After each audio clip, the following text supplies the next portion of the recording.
Hi, everybody. Welcome to the first ever episode of the Edu20 podcast. This is exciting. What is an Edu20? We're a group of educators that support educators in simplifying education.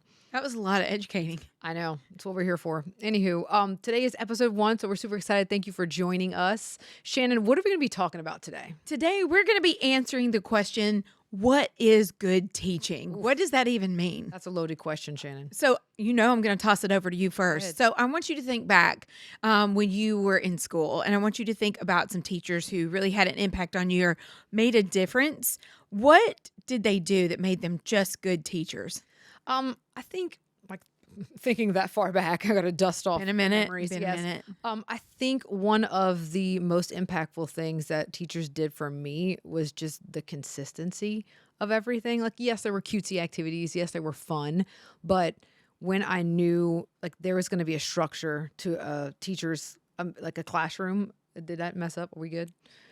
Okay, cool. Okay. When I knew there was going to be a structure and there were going to be consistent expectations, consistent culture, consistent, everything, that made it feel a lot safer for me. So that's one thing I can say for sure is the consistency of it all. What about you? I know it's a little bit further. Oh, you stop it.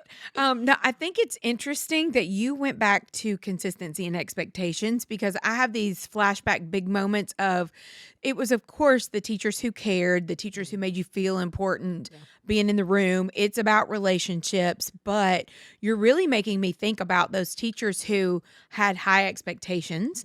I knew that I was required to get my work done, had that consistency, like you said. I think it's interesting you went there, which segues us into what we're going to be talking about today. When you think about all the skills that go into teaching, there are so many skills. It's wild. So when we're preparing to teach in our classrooms, when we're getting lessons ready, how can we narrow that down? What are the most important skills that teachers need? Well, if you were to have to name a few, let's say 5, right? Okay. I would definitely say classroom management is one of the most important, because if you can't, we always start with classroom management. If you can't get them off the roof, you can't teach them. So classroom management, of course, student engagement, right? And then I think that kind of adds a layer. We have the management, we have the engagement, and then if there's some outliers, behavior management, right? And that could fall under right classroom management as well. And then there's some things that, we really started looking a little bit more closely at once curriculum came out. Right. And what are those other 2? Well, the big one is lesson planning. Oof. And even though we might have, I think you just triggered some folks out there. well, but it's the thing that takes up some of the most time for teachers. Absolutely. And we know that curriculum is not a magic fix. You might have a really great curriculum that has things even scripted out or laid out for you, but there's still an art and a lot of skills that go into understanding those lessons and planning. Absolutely. And then, me and my nerdy brain, I get real nerdy on the lesson planning part. Back in. I know I never tuck in my nerd, but I think we have to really think about the lesson implementation. And I think back to some of those teachers in my life who got us so into the lesson, and it was kind of like they were used car salesmen. It might not have been the most exciting topic in the world, but we were in it. I think back to some of those things that I've learned. So I think that implementing a lesson requires a lot of skills. That's different from lesson planning. Absolutely, because you can write something down on the page, but that doesn't mean that's what the lesson's going to look like. I learned that has happened in my classroom. The best laid plans of mice and men, right? Yeah, often go awry, and they went awry oftentimes in my classroom. So even though we plan for it, doesn't mean it's going to happen. Yeah. So I think if we had to name those 5, and we actually call those 5 the priority skills. That's classroom management, student engagement, behavior management, lesson planning, and then delivery of a basic lesson. So we're going to refer to those as the priority skills, and we're going to be talking about those today. And what's cool about the priority skills is that they're quantifiable. You can actually see them in action in a classroom. Can you give me an example of something you can see in the classroom with the priority skills? Well, this was life-changing for me to think about the priority skills and think about classroom instructional data. We can go in and we can actually measure each of those skills with a data point. For example, with classroom management, I can calculate how long it takes me to do simple transition routines and think about what are some pain points, how can I improve that data? Another great one that you're really good about picking up on is, I know, giving you a compliment, The student engagement. If you think about asking a question and how many students raise their hands, and think back to when you were a teacher, what happened when you would I know I'm getting off topic here, but what would happen when you would ask a question, whole class? You ask a question, whole class, 3 hands go up. You call on those 3 kids, and 3 kids were the only ones that had to think about it. And That's were how we they go the down. same 3 kids who were always ready Absolutely. to answer your questions? Yes, Yeah. indeed. So these are certain quantifiable data points that we can go in and improve. So we can work to improve that instructional data even by the very next lesson. That's what gets us so excited about the priority skills, because teaching is such an art. It requires such skills, but these skills, we have found that when you really focus to improve these skills, they get the highest leverage, the highest results in your classroom. It's super exciting. Absolutely. And I feel like we talked about earlier about how we are educators that overcomplicate education a lot of times. Wait, what? We do what? Oh my gosh, that is so shocking. Yes, as educators, we like to overcomplicate things in education, time. and that's why we specialize in simplifying it. And I think that when you dial it down to 5 skills, it feels a lot more manageable as a teacher to improve your craft rather than learn all the standards and all the curriculums of everything. Yeah.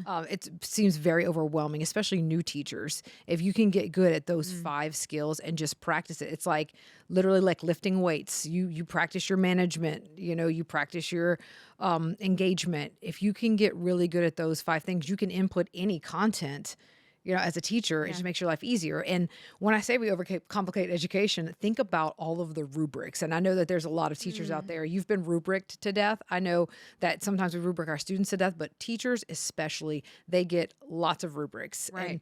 And I want to tell a story about rubrics that we've had to work with in the past. Shannon and I, we've seen some things in these educational streets, and we've seen lots of rubrics. Yeah. Sometimes the rubrics don't reflect what actually is happening in the classroom or what we need to focus on. Right. And so we worked with a rubric that was way high level, and we would go in and do a walkthrough, and we would come back and we would do a professional development where we would teach the teachers something new.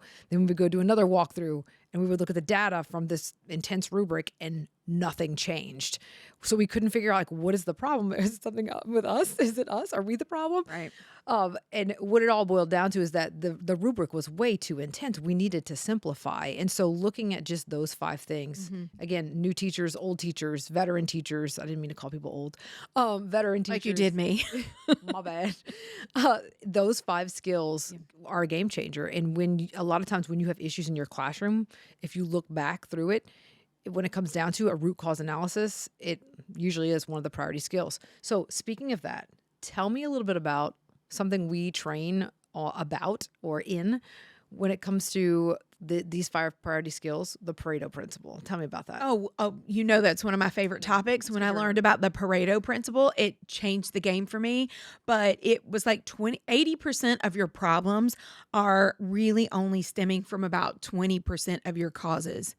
And if I think back within the priority skills, if I think about classroom management, about 80% of my frustrations were coming from 20% of my lack of routines. If I would just put 1 to 2 routines in place, once I figured those out, game changer. Same thing with behavior management. I would get so frustrated during the day with certain behaviors, but really they were only stemming from about 20% of the issues.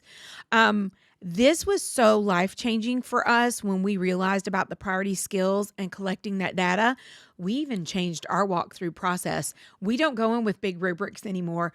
We go in with a simplified tool that's just blank on one side, and we just script notes. What are we seeing and what are we hearing?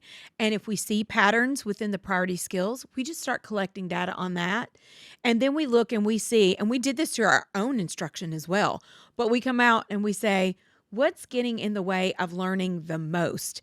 And I had a big realization one time that in my own classroom, what was getting in the way of learning the most, I didn't have a simple routine for passing out materials.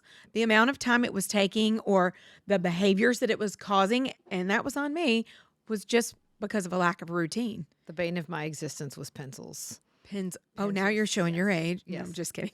I see what you did there. Pencils were a major pain point, and once I figured out the pencil pain point, it shored up a lot of things and it made me feel better. And Yeah. I mean, if you think about the Pareto principle as it applies to your students, a lot of times we feel like, oh, our kids all of them are struggling Yeah. so much. They're struggling so much. But really, it's like 20% of them that feel like 80%. Yeah. And it's really just 20%. So just shifting your mind and realizing like I've got to really look at root causes and I've got to look at what's going to be the biggest impact. Right. Those priority skills are the ones that impact learning the most. And so when I walk into a classroom, Shannon, let's just do a little, scenario. When I walk into a classroom, how do I know if a priority skill is missing? Like, what are you looking for? Well, I think it depends on. I just try. What do you want me to say here? What do you want me to say here? You threw that ball to me, and I didn't know where you were going with it. Well, you asked the question, what is getting in the way of learning the most? So once you figure out, is it, is it transitions? Is it materials? Yeah. Once you pinpoint that, you can collect data on it, like you said. Then what's next? Right. Well, then after that, you can figure out what is the one piece of feedback or what is the one instructional move that the teacher could take by the very next lesson that would change that data.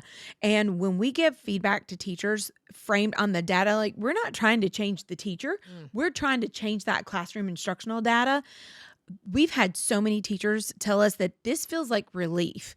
It feels like I have something actionable that I can do by the very next lesson that is going to improve my instruction. And I'm sure you can think of an example. Absolutely. So, kind of like what you said earlier, if I ask a question and 3 kids raise their hands, if I were to just stop and think, hey, take a second, jot that down on a sticky note, then turn and talk with your neighbor about what you wrote in your sticky note. Now I'm holding all students accountable for thinking and I'm engaging them with one another in some discourse. So that automatically changes that number 3 out of the total students. It ups the engagement. And 100%. while they're talking about what they just wrote down, it frees the teacher up to go around and check to see who's gotten it by now and who's not there yet.